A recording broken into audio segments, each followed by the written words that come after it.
Robert Spencer here for Jihad Watch, here to discuss the totalitarian impulse. In a certain sense, all of human history is a struggle between the individual and the collective, and I think that may at no time be more true than now. As I recently experienced on a trip to Iceland, I was invited to speak in Iceland at a number of private events, as well as at one large public event. The event was very well attended. There were 500 people there, which, when you consider that Iceland has a population of 300,000, would be like having an audience of 500,000 people at some event in the United States. So it was a very major event and a big success.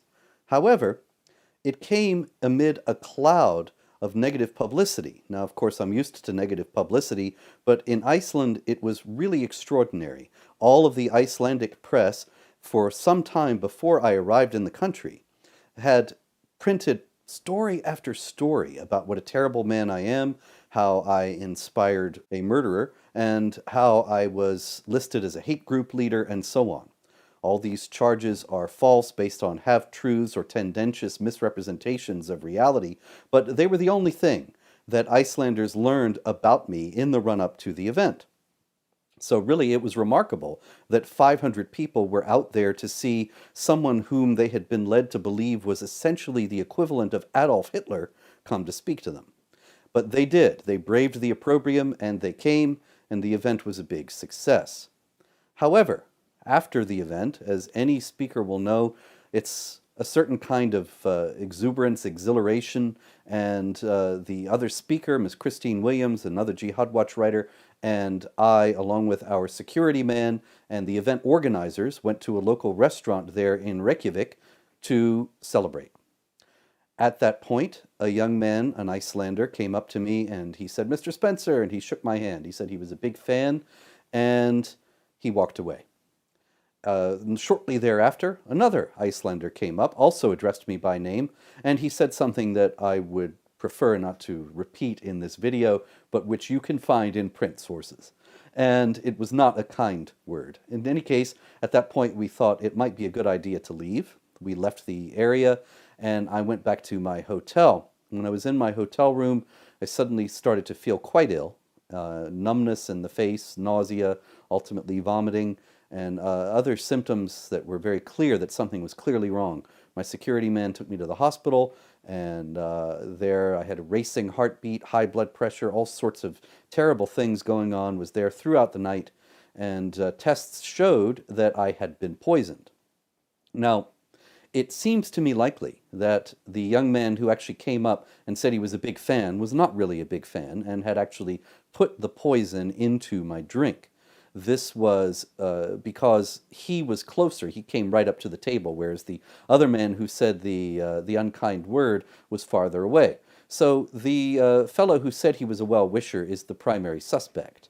Now, if you put yourself in his shoes for a minute, imagine this is somebody in Iceland. Iceland is a fairly remote country in terms of the public debate that is going on in Europe and North America today about the jihad threat, about Muslim immigration, and so on. And it is a place that prides itself on civilized behavior, on people who are friendly and kind, and so on. And certainly it's a country of great natural beauty. But this young man, like almost all Icelanders, had only heard that I was a terrible, racist, bigoted Islamophobe. He only had heard negative things, that I had done all these terrible things and was responsible for even more, with no possibility of rebuttal. No Icelandic media outlet reached out to me at all. And so he only heard the one side. So he thought, this is a real notorious international villain who is coming to our shores. Now, why does the establishment media, that is controlled, of course, by the national and international left, engage in this kind of thing? Why didn't anybody contact me for comment and rebuttal? Why didn't anyone think, well, maybe the idea that he incited violence for these murders in Norway is false, considering the reality that the murderer himself scolded him, me that is, for not inciting violence, for not calling for violence. Things like this were not asked. Why is it that the establishment media was so bent on giving what was a manifestly unfair and one-sided presentation? Now, I think Mark Stein summed this up best in an article that he wrote about the poisoning incident that I went through in Iceland.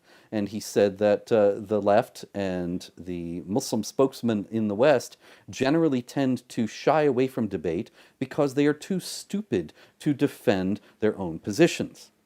Now that's unkind. Admittedly, that's an uncharitable thing to say. But really, what other face can you put on it? They say, we will not discuss the valid points you raise. We will not even allow you a fair hearing, and we will portray you in the most lurid and negative terms possible. And you understand this isn't personal.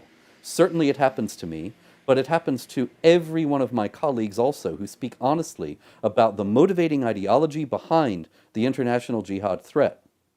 And so, what are we to make of this? It seems to me that the left, intellectually bereft, and Muslim spokesmen who know that what we're saying about the Quran and Sunnah is true, the only thing they can do is to try to shut us up, to get us canceled, to get us shut down, and they engage in character assassination in order to accomplish that goal. They try to make it out that we are people who are beyond the pale of acceptable discourse. And of course, most people who are in positions of minor authority, who are running banquet halls or hotels or restaurants with the halls where people can speak, they're afraid of controversy. They don't want picketers outside their establishment, and so they cave into this kind of pressure. And that's exactly what it's for.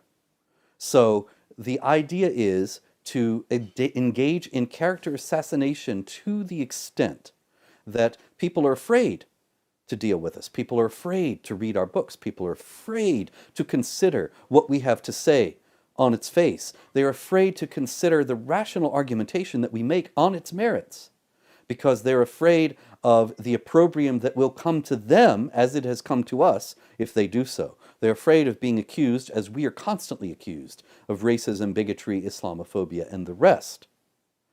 And so, most of the time, they succeed and they shut us down. And the platforms in this age of cowardice are indeed diminishing. But in Iceland, the organizers went ahead and they brought me there, but they brought me there amid this chorus of disapproval, defamation, smears, slander, and libel. So the inevitable result was that this young man, having read some or all of these accounts, happened to see me in this restaurant, the Kaya Kaffihus in Reykjavik, and he thought, now is my chance. And he happened, as so many young people do today, to have illegal drugs on his person, and he was able to slip them into my drink by coming up and pretending to be a well-wisher. Now, this is, I think, the next result, and what we see as the next level of the left's program to disgrace, discredit, and thereby silence everybody who points out the falsity of the establishment positions. And that is, the next level is the move from character assassination to assassination, pure and simple. I don't know if this young man intended to kill me or just to make me violently ill. He certainly succeeded in the latter. He did not succeed in the former, as far as I know. However, the lesson to be learned is that if we are not forcibly silenced, if these forces of totalitarian control do not succeed in demonizing us so thoroughly that nobody has the courage to host us, and if they cannot silence us, if 500 brave Icelanders will still come out, despite the social disapproval that they will incur, to hear what we have to say, then the next level has to kick in, and that is, you have to take out the person who is threatening by speaking the truth. Of course, we've seen this in Europe before. We have not seen this so much in the United States, but I guarantee you we certainly will in the coming years. We know that Theo van Gogh, made a film about the mistreatment of Muslim women, and he was murdered on an Amsterdam street by a Muslim. Even more disquieting was the murder, even a couple of years before that, of Pim Fortuyn, a Dutch politician who spoke out against Sharia oppression and was murdered by a leftist who said, I am doing this for Dutch Muslims. It was also a non-Muslim leftist, as far as I know, or possibly a convert to Islam, although I've looked at his Facebook page. Everybody knows everybody in Iceland, and I was easily able to get the young man's identity, although as far as I know he has not been arrested or charged, because of course the Icelandic government and police is also far to the left, and I don't expect that any justice will be done in this case. But in any case, I looked at the young man's Facebook page, and there was no indication either that he was a real fan of mine, or that he had any kind of well-formed political views, or that he had any particular interest in Islam as such, much less that he was a convert. I think that he was a leftist who thought that he was doing the right thing for the multicultural, harmonious future that the left keeps telling people it is bringing about by bringing in huge numbers of Muslims into the countries of Europe and eventually North America. This is, as I say, something that we were going to see much more of. Not just character assassination of foes of jihad terror and Sharia oppression, but outright assassination. And it is coming. I escaped it in Reykjavik. Maybe I will escape it in the future, maybe not. Maybe others will escape it in the future, maybe not. But we see this is the ultimate end point of the totalitarian impulse. The left is not interested in free discussion or debate, and neither, for that matter, are Sharia adherent Muslims, because Sharia forbids criticism of Islam and mandates death for blasphemy, apostasy, heresy, and so on. And so, you have two great forces, the left and the House of Islam, that are committed to violent death for those who oppose them and speak out against them. And we have seen this in regard to the far left whenever they take power, and the reigns of terror that prevailed in France, in Russia, in China, in Vietnam, and elsewhere, when the left took power, certainly in Cambodia.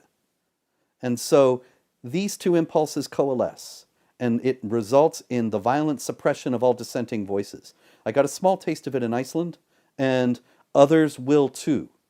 I am sorry to have to bring this kind of warning to you, but there is nothing that is more certain than that the totalitarian impulse will continue to try to kill those whom it cannot refute and cannot otherwise silence.